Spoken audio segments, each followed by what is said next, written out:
Hello दोस्तों, मैं विजय भारद्वाज उज्जवल academy बस्ती से। आज हम आपको बताने वाले हैं ऑस्ट्रेलिया महाद्वीप के फिजिकल मैप के बारे में, जिसमें हम नदियों को देखेंगे, झीलों को देखेंगे, पर्वत श्रेणी को देखेंगे और रेगिस्तान को देखेंगे। ठीक, देखते हैं। एक क्वेश्चन आता है, किस देश को प्यासी भूमि का देश कहा जाता है? ठीक, तो ऑस्ट्रेलिया देश को प्यासी भूमि का देश कहा जाता है। क्यों कहा जाता है?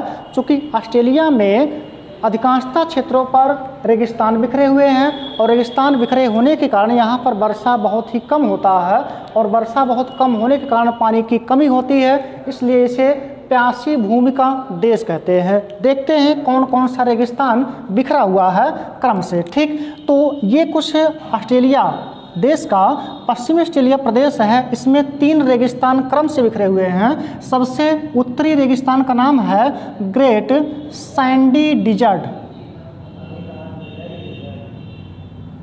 Great sandy desert. दूसरा है ग्रेट गिब्सन डिजर्ट और तीसरा है great Victoria desert. Great Victoria deserts जो क्रम से बिखरे हुए हैं। ठीक, और एक डिजर्ट्स और है, रेगिस्तान और है, जिसका नाम है तनामी डिजर्ट्स।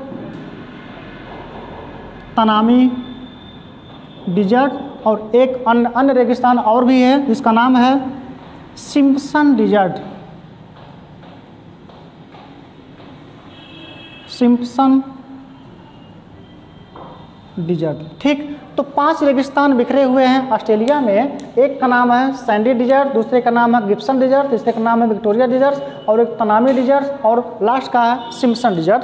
तो अधिकांशतः क्षेत्रों पर रेगिस्तान बिखरा है, इसलिए वर्षा की बहुत ही कम मात्रा होती है, इसलिए इसे प्यासी भूमि का देश कहा जाता है। ठीक, दूसरा क्वेश्चन आता है ऑस्ट्रेलिया महाद्वीप की सबसे लंबी पर्वत श्रेणी से। ठीक, तो ऑस्ट्रेलिया महाद्वीप की सबसे लंबी पर्वत श्रेणी है ग्रेट डिवाइडिंग रेंज। ऑस्ट्रेलिया महाद्वीप की सबसे लंबी पर्वत श्रेणी ग्रेट डिवाइडिंग रेंज है, जो क्वींसलैंड, न्यू साउथ वेल्स और विक्टोरिया राज्य में बिखरा हुआ है। ठीक, इसी पर्वत श्रेणी की एक चोटी है जिसका नाम है माउंट कोसिस्को। माउंट कोसिस्को ऑस्ट्रेलिया देश में स्थित ग्रेट डिवाइडिंग रेंज की सबसे ऊंची चोटी है। ठीक, दूसरा क्वेश्चन आता है विश्व का सबसे बड़ा उष्ण कूपों का क्षेत्र कहाँ स्थित है?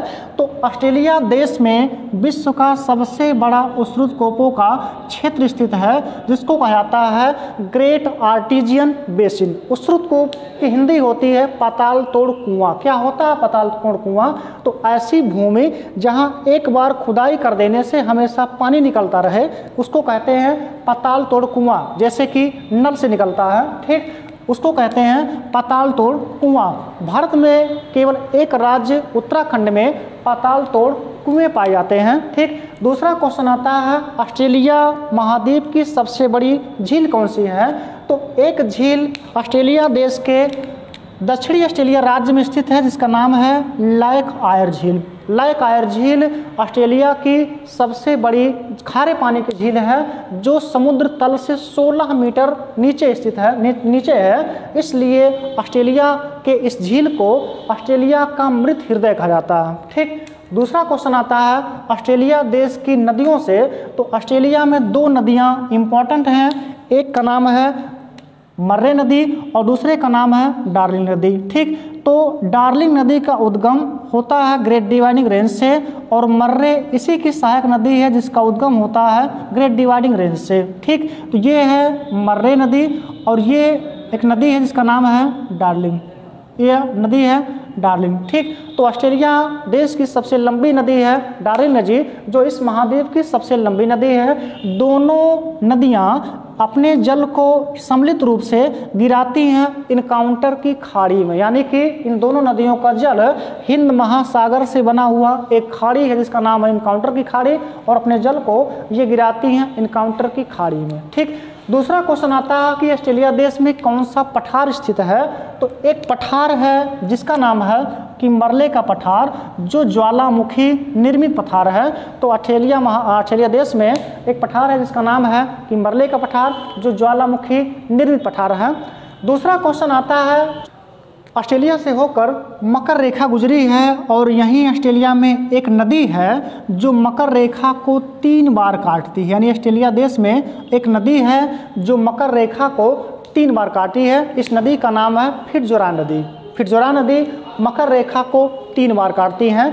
अगर हम बात करें ऑस्ट्रेलिया की तो इसके बीचों बीच से लगभग होकर मकर रेखा गुजरती है।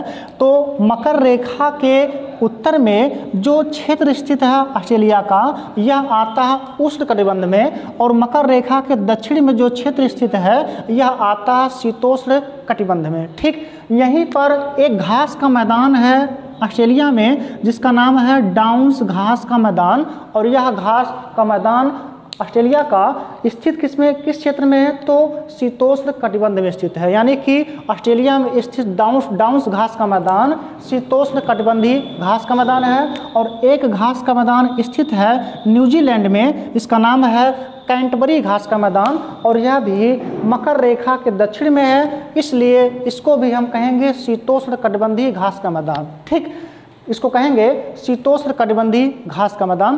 क्वेश्चन आता है ऑस्ट्रेलिया देश के मूल निवासियों से। ठीक, तो ऑस्ट्रेलिया देश के मूल निवासी हैं एबोर्जिन्स, और न्यूजीलैंड के मूल निवासी हैं माओरी। यही यहाँ की जनजातियाँ हैं, यानी कि ऑस्ट्रेलिया की जनजाति है एबोर्जिन्स और न्यूजीलैंड की जनजाति है माओरी। ठीक, यहाँ से क्वेश्चन आते हैं। लगभग क्वेश्चन आता है, किस देश को कंगारुओं का देश कहा जाता है, तो ऑस्ट्रेलिया देश को कंगारुओं का देश कहा जाता है क्योंकि यहाँ पर कंगारू अधिक मात्रा में होते हैं, बहुत ज़्यादा हैं, और न्यूजीलैंड में किवी पक्षी हैं, इसलिए यहाँ पर इनको कहा जाता है किवी पक्षियों का देश।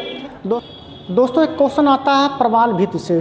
क्वेश्चन आता है, विश्व की सबसे बड़ी प्रवाल भित्ति का क्षेत्र कौन सा है, या विश्व की सबसे बड़ी प्रवाल भित्ति का क्षेत्र कहाँ स्थित है, तो कोरल सागर में, जो प्रशांत महासागर का एक सागर है, कोरल सागर में विश्व की सबसे बड़ी प्रवाल भित्ति का क्षेत्र स्थित है जिसको कहते हैं great barrier reef. Great barrier reef विश्व की सबसे बड़ी प्रवाल भित्ति का क्षेत्र है। यहाँ पर सागरीय जैव विविधता सबसे अधिक पाई जाती है, यानी कि जो ग्रेट बैरियर रीफ है उसमें जीव जंतुओं की लगभग 3000 प्रजातियां पाई जाती हैं। तो हम कहेंगे कि विश्व की सबसे बड़ी सागरीय जैव विविधता वाला प्रवाल भित्ति है कौन सा, तो ग्रेट बैरियर रीफ। दोस्तों अगर आपको वीडियो पसंद आता हो तो आप इसको सब्सक्राइब कीजिए, चैनल को लाइक कीजिए और इसको शेयर करना ना भूलिए।